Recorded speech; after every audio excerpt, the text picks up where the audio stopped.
starting off the no makeup look, whiten your teeth, then the Maybelline 24-hour skin tint, Natasha Denona concealer, let that dry down and then blend it out.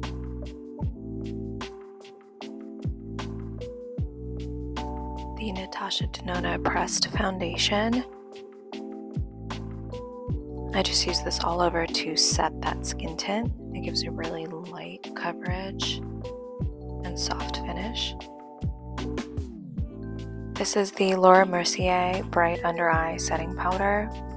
I love this because it's super finely milled and it just brightens your under eye a little bit.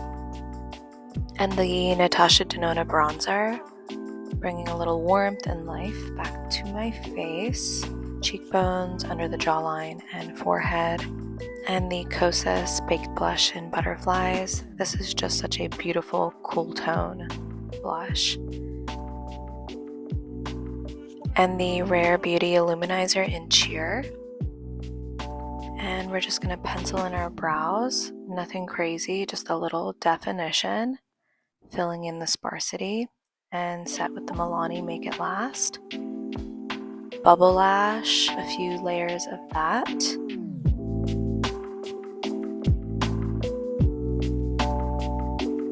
And finish off with like a clear or neutral gloss. This was Makeup by Mario.